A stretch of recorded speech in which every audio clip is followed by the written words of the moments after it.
amalan yang paling disesali oleh seluruh orang yang sudah sampai di alam barzakh bukan sholat, bukan haji umroh yang tak jadi, bukan kenapa nggak banyak hafal Quran dan sebagainya. Tapi yang paling disesali adalah dia dulu di dunia telah menghabiskan hampir seluruh umurnya untuk mencari duit. Hampir seluruh umurnya sampai ketika dia pensiun. Bahkan udah pensiun pun dia masih berjuang cari duit. Betul tidak? Udah pensiun pun dia pasti tetap melanjutkan upaya mencari duit.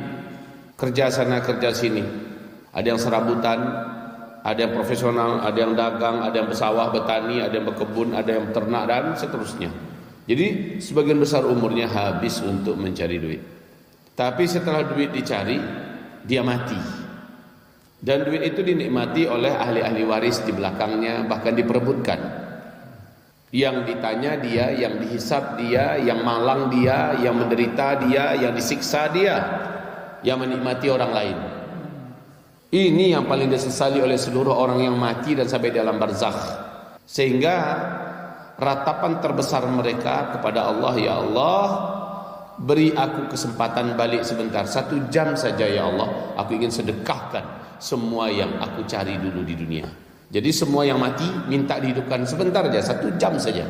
Saya ingin sedekahkan semua yang saya dulu cari di dunia. Duit, dia ingin rumahnya disedekahkan, dia ingin tanahnya disedekahkan, dia ingin semua yang dia punya, ingin dia disedekahkan semuanya. Tapi sayang, Allah menetapkan bahwa wa min waraihim barzakh, barzakh ila yaumi yub'atsun. Apabila dia sudah mati, masuklah dia ke sebuah dinding yang maha kokoh. Di dinding maha kokoh masuk dia ke sebuah dinding yang maha kokoh. Dinding ini gaib. Barzakh itu adalah dinding gaib artinya. Barzakh itu artinya dinding gaib. Masuklah dia ke dinding gaib yang maha kokoh ila yaumi yub'atsun, sampai hari kiamat. Jadi dia tak mungkin bisa balik. Tidak usah 1 jam, setengah detik saja Allah tak izinkan dia bisa nongol lihat yang sudah hidup, yang masih hidup. Jadi permintaan mereka, farji'ni, kembalikan aku ya Allah, a'mal salihan, aku ingin mengamalkan yang saleh. Ternyata di surah Al-Munafiqun, amal soleh yang dimaksudnya adalah fa'as-saddaq, aku ingin bersedekah. Yang ingin dia sedekahkan semua yang dia kumpulkan, semua yang dia cari, semua yang dihabiskan waktunya deminya. Dan para sahabat-sahabat Nabi pada hakikatnya mereka sudah sampai keyakinan yang penuh, sehingga mereka tidak ingin harta yang mereka kumpulkan, mereka cari nggak kebawa. Sehingga kita dengarkan Bunda Khadijah meninggal dunia, masih ada enggak hartanya? Tak ada lagi. Abu Bakar As-Siddiq radhiyallahu anhu saat meninggal dunia, apakah ada tersisa hartanya? Sacuil. Abdurrahman bin Auf, orang yang kayanya melimpah tak ketulungan kayanya, waktu mau meninggal hanya tersisa sedikit dibandingkan yang dia punya selama ini. Hanya tinggal beberapa T saja lagi, beberapa T, beberapa triliun. Tapi sebelumnya dia punya harta sampai ratusan triliun, tetapi harta itu habis disedekahkan dan diinfakkan semuanya. Ketika dia meninggal hanya beberapa T saja lagi tinggal. Kalau kita lihat ini keren. Utsman bin Affan dan para sahabat Nabi, ketika mereka berinfak, mereka rakusnya seperti orang rakus hari ini untuk menambah jumlah rekeningnya. Jadi berapa rakus orang sekarang menambah jumlah rekeningnya? Di mana-mana bank ada rekeningnya. Di bank Eropa ada, bank Amerika ada. Kebanggaannya luar biasa. Tapi mati dia. Siapa yang menikmati? Orang yang tinggal. Yang bisa dinikmati yang mana? Yang sempat dia sedekahkan. Maka maluka ma qaddamta, kata Rasulullah, wa malu ghairika ma akharta, wa malu ghairika ma akharta. Yang hartamu adalah yang engkau sedekahkan, engkau infakkan. Yang bukan hartamu, yang engkau mati dan engkau tinggalkan, itu bukan hartamu, tapi yang dihisap engkau, yang ditanya engkau, yang dituntut engkau, yang dikaji satu demi satu dari mana datangnya, kemana perginya engkau. Maluka ma qaddamt, yang hartamu yang engkau sedekahkan, yang engkau infakkan. Maka ketika Rasulullah pulang ke rumah, Rasulullah bertanya kepada Bunda Aisyah radhiyallahu anha, masih ada sisa enggak? Apa kata Bunda Aisyah? Ya Rasulullah, tinggal satu pundi lagi, yang lainnya sudah habis. Cuma itu lagi yang tersisa. Kata Rasul, ya, kata Rasulullah sallallahu alaihi wasallam, salah. Yang sudah dipergikan itu, itulah yang sebenarnya milik kita. Yang tertinggal sekarang ini belum tentu milik kita, kecuali kalau engkau infakkan. Coba lihat berapa karung harta di rumahnya, ya, berapa pundi harta di rumahnya, dihabisin semua. Masih ada sisa enggak? Inilah yang tersisa untuk kita ya Rasulullah, kata. Jadi Bunda Aisyah ingin mempertegas kepada Nabi, ini yang tersisa untuk kita ya Rasulullah. Untuk kita, kata Rasul salah. Yang untuk kita itu adalah yang sudah kita infakkan, yang kita sudah sedekahkan itu untuk kita. Ini belum tentu lagi. Ini yang akan dihisap. Baiknya jadikan untuk kita, kata Rasul. Begitu. Jadi Rasulullah mengingatkan bunda-bunda Aisyah, jangan sampai yang di tangan itu yang dianggap untuk kita. Yang untuk kita adalah yang sudah diinfakkan, yang sudah disedekahkan itu untuk kita. Tapi gaji macam ini enggak nyampe. Kaji yang macam ini tidak masuk ke dalam hati dan pikiran orang-orang Islam hari ini. Sehingga yang ditahan-tahannya untuk di dunia dianggap ini untuk dirinya, padahal tak lama lagi dia akan mati. Apalagi ini akhir zaman, apalagi gong perang dunia ketiga sudah dibunyikan sekarang. Maka yang dia tahan-tahan sekarang ini yang akan menjadi bebannya pada hari kiamat. Tapi yang sudah dia infak-infakkan, yang dia sedekahkan, itu yang milik dia. Itu pun kalau dia ikhlas, kalau dia tidak cerita ke sana kemari. Jadi di sini Allah Subhanahu wa taala menyebutkan fadail. Lihat di surat Al-Baqarah ayat 261 262, Allah mengumpamakan, kalau kamu infakkan, saya akan ganti untuk kamu 700 kali lipat. Star penggantinya 700 kali lipat. Di hadis Nabi berkata, Allah akan ganti dari 700 sampai ke atas. Jadi tak terbatas kalau diinfakkan. Kalau disedekahkan cuma 10. Mau pilih yang mana? Mau disedekahkan atau mau diinfakkan harta kita? Mau pilih, ya jelas kita mau pilih infakkan. Makanya kata para sahabat-sahabat Nabi yang kaya-kaya, kami tak sempat berzakat karena semua harta kami banyak kami infakkan sehingga tak ada yang sampai nisab. Jadi berinfak terus. Apa beda infak dengan sedekah? Beda infak, kalau sedekah membantu memberi belanja orang tua, sedekah. Ngasih makan anak, sedekah, ya. Bantu yatim piatu, sedekah. Kemudian ya nolong-nolong orang yang susah, sedekah. Kalau infak apa? Untuk agama, untuk perjuangan, untuk jihad, untuk dakwah. Ini infak, nilainya beda. Kalau masjid biasa hanya orang sholat untuk 5 waktu itu sedekah. Tapi kalau infak, masjid untuk pondok pesantren. Macam ini, masjid untuk pondok pesantren. Nilai yang masuk kemari itu infak. Ya, setiap infak pasti di dalamnya ada sedekah, tapi tidak sedekah adalah infak. Ya. Dan pengembalian dari Allah 700 kali lipat. Maka semen yang dibelikan untuk masjid pondok pesantren, nilainya di sisi Allah Subhanahu wa taala, pengembalian dari Allah infak, yaitu 700 kali lipat. Startnya dari situ ya. Starting pointnya di 700 kali lipat. Kenapa masjid ini dijadikan sebagai masjid yang nilai masukkan harta ke dalamnya infak? Karena di masjid ini ada perjuangan mencetak generasi yang ke depan akan menjadi ulama. Jadi masjid ini adalah masjid perjuangan. Bukankah kita tahu ketika Allah berfirman dalam surat Taubah, semua orang pergi berjihad, harus disisakan sekelompok orang untuk menuntut ilmu. Dan di hadis yang sahih Nabi berkata, satu-satunya yang mampu mengimbangi mujahid yang sedang berperang di medan tempur adalah para penuntut ilmu dan guru-gurunya. Ini mereka, berarti antara mujahid yang berperang dengan penuntut ilmu dan guru-gurunya disetarakan oleh Rasulullah SAW. Berarti ini perjuangan. Maka masjid yang dibangun untuk pesantren, pondok, kelas-kelas pesantren, ya, tapi pesantrennya bukan pesantren yang money oriented ya, yang memang targetnya mencari duit, sehingga biayanya sekian juta satu bulan, 4 juta, 5 juta, 6 juta satu bulan, masuknya saja 200 juta.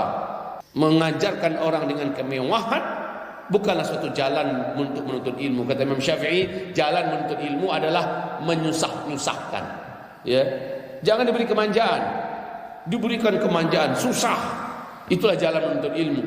Tidak juga susah dalam artian makannya cukup nasi dengan kerupuk. Ya enggak lah kayak gitu kali. Kita tetap kasih dia makan dengan menu yang sehat semacamnya, tapi jangan sampai orientasinya fulus. Pungut biaya bulanannya 5 juta, 6 juta, sehingga orang tua yang memang imannya tipis, dia bangga masukkan anaknya ke sekolah yang paling mahal, ke pesantren yang paling mahal. Di mana sekolah anakmu? Dia wih, mahal itu, 12 juta satu bulan. Ya gitu lagi modelnya sekarang, gimana lagi? Dia bangun pesantren, kelas kamarnya sejak kelas hotel bintang 5, kelas kamarnya. Ngapain?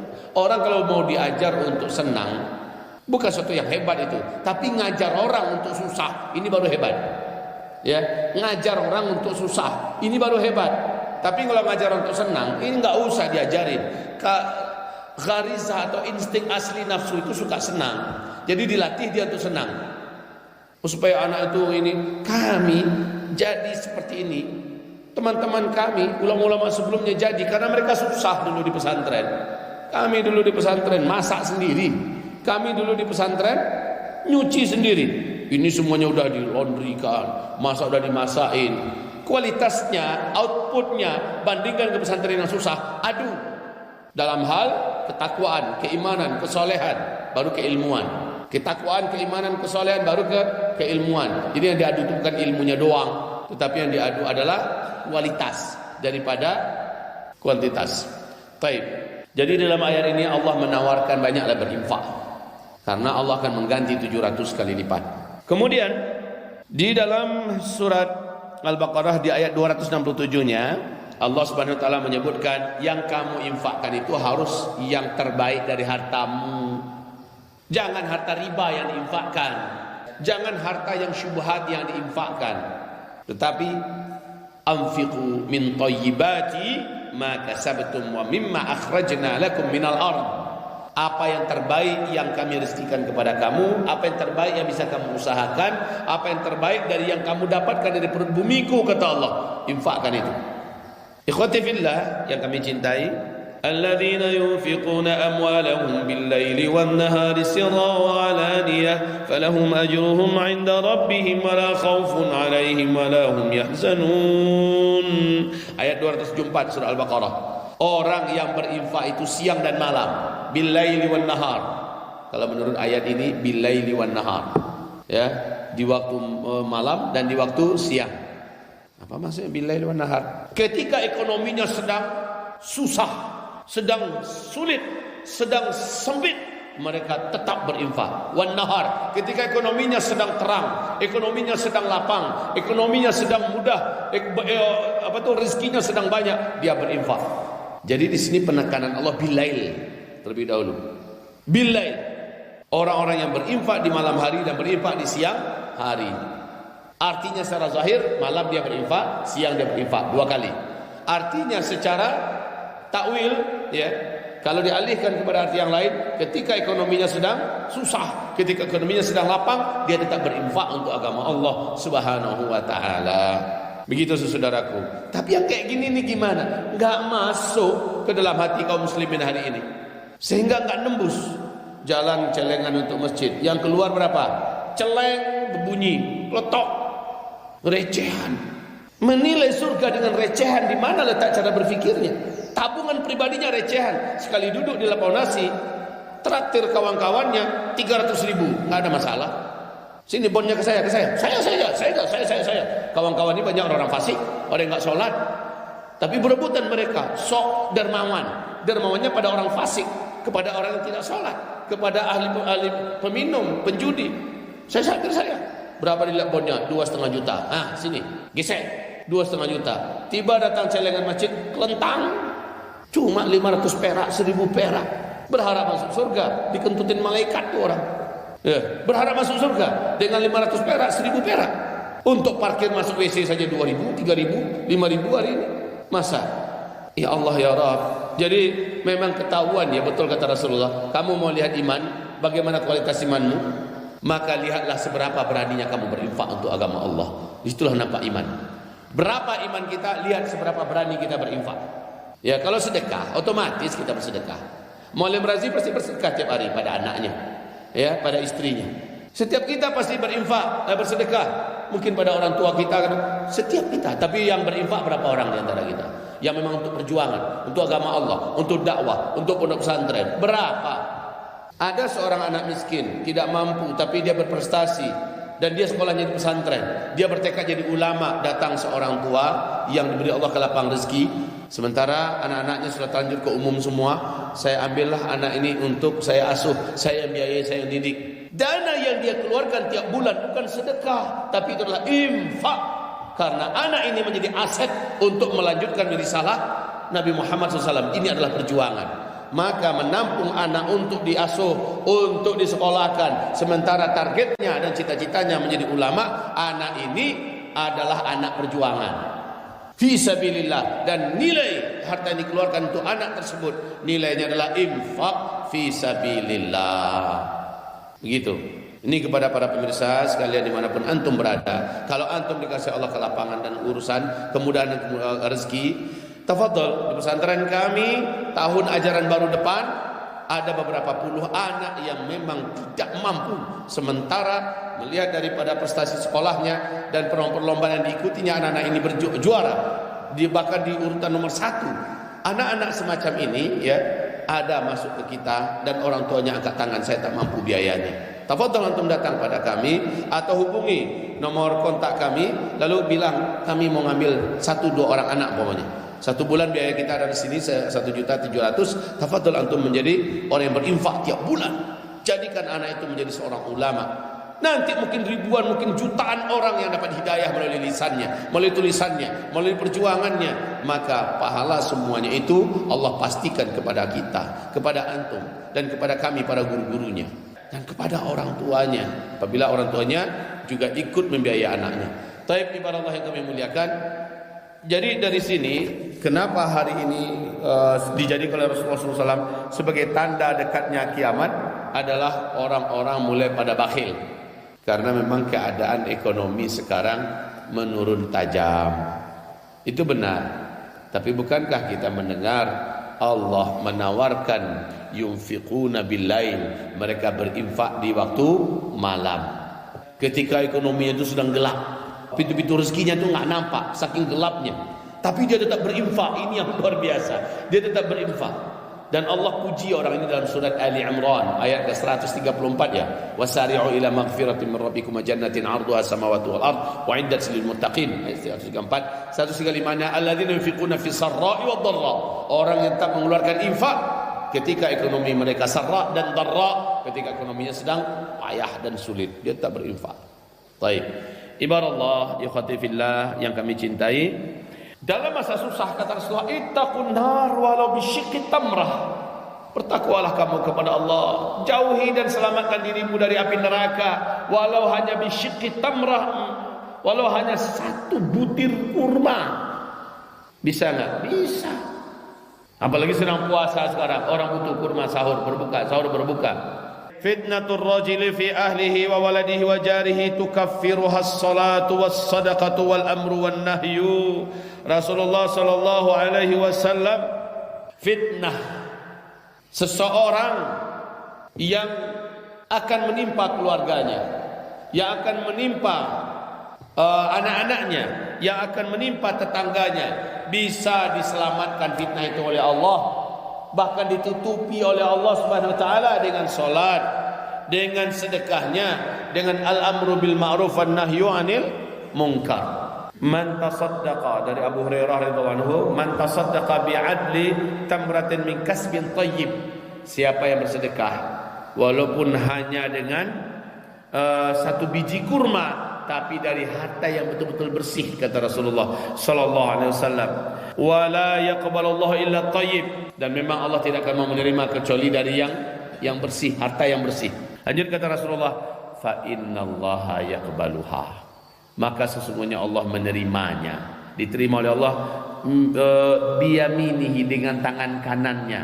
Allah menerima pemberian tadi itu dengan tangan kanannya. Infak kita, sedekah kita dari harta yang bersih, Allah terima dengan tangan kanannya. Lanjutnya apa? Tsumma yurabbiha, lalu Allah mengembangbiakannya di sahibihi, buat yang bersedekah tadi, kama yurabbi ahadukum fuluwahu, sebagaimana salah seorang kalian mengembangbiakan harta maharnya, yaitu ternak untanya, dengan menjadikan sebagai modal usaha. Jadi bagaimana kita ingin mengembangbiakkan harta kita? Kan berjuang keras kita supaya ini berkembang. Bagi Allah nggak ada pakai berjuang kerasnya, tapi Allah memastikan saya kembangbiakkan di tangan saya, kata Allah Subhanahu wa taala. Siapa yang menitipkan hartanya kepada saya, dengan hartanya yang bersih saya kembangbiakkan, dan saya pasti akan menjadikan dia orang yang kaya. Mau jadi kaya, kuatlah bersedekah. Jadi bersedekah itu sebenarnya salah satu usaha, tapi ini positif, 100% pasti. Mau kaya, kuat sedekah. Mau kaya, kuat bersedekah. Kenapa mendepositokan harta kita kepada manusia begitu yakinnya kita? Lalu mendepositokan harta kita kepada Allah kita gamang. Kita takut, apa iya. Ana inda dhanni 'abdi bi. Saya tergantung pada keyakinan hamba kepada saya, kata Allah. Kalau hamba memiliki keyakinan yang baik, keyakinan itu akan dia terima. Tapi kalau dia tidak yakin, ragu-ragu, gamang, maka dia tidak akan menerima apa-apa. Jadi yang Allah terima adalah yang berbungkus keyakinan. Ikhwati fillah yang kami muliakan, yurabbi fuluwahu, ini rekan Imam Muslim, hatta takuna a'dhama minal jabal. Sampai-sampai tadi kurma berapa besarnya? Kan sebesar ini cuma kurma. Enggak. Kurma sebesar ini. Kalau kita berikan dari harta yang bersih, kita titipkan kepada Allah, kita serahkan untuk Allah, dalam artian dinikmati oleh hamba-hamba Allah Subhanahu wa taala, maka Allah akan mengembangbiakannya hatta takuna a'zama minal jabal, sampai kurma tadi lebih besar daripada sebuah gunung. Allah jadikan lebih besar daripada sebuah gunung. Sebesar gunung di sisi Allah Subhanahu wa taala, dan itu dijadikan timbangan kita nanti. Masya Allah. Maka membukakan orang puasa ini dahsyat sekali. Apalagi setelah itu dia bisa makan dan minum. Allah, dari harta terbersih yang kita punya. Masih teringat dengan hadis Nabi. Jadi dengan hadis Nabi ini hendaknya setiap kita siapkan di rumahnya uang. Siapkan di rumahnya uang. Sholat di masjid, jalan ke celengan ini masuk dia. Kenapa begitu? Dengar hadis ini. Dari Abu Hurairah radhiyallahu anhu, Nabi SAW bersabda, "Ma min yaum," tidak satu hari pun saja, "yusbihu fihil ibad," di waktu pagi itu, di waktu subuh itu, seorang hamba illa malakan yanzilan, didatangi seorang hamba tadi oleh dua orang malaikat dari langit datang kepada hamba tersebut, standby.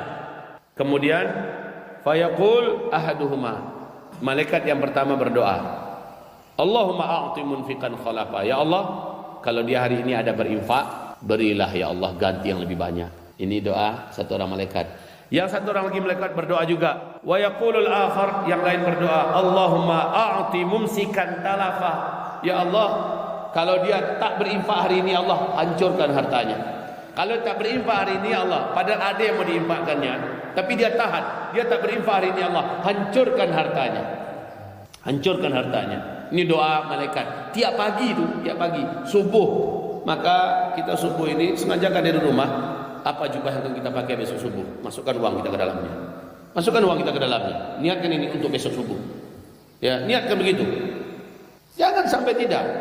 Kalau memang kita, gaji saya cuma 2 juta, saya cuma 2.400.000 dan sebagainya. Sudahlah, antum ingin gajinya diperbanyak enggak oleh Allah dengan cara Allah? Iya mau. Kalau gitu siapkan terus. Kan doa malaikat tadi, a'ti munfiqan khalafa, ganti dan beri lebih banyak ya Allah. Kalau gitu siapkan terus. Teringatkan istri kita, Dek, besok subuh pakai abang yang itu ya.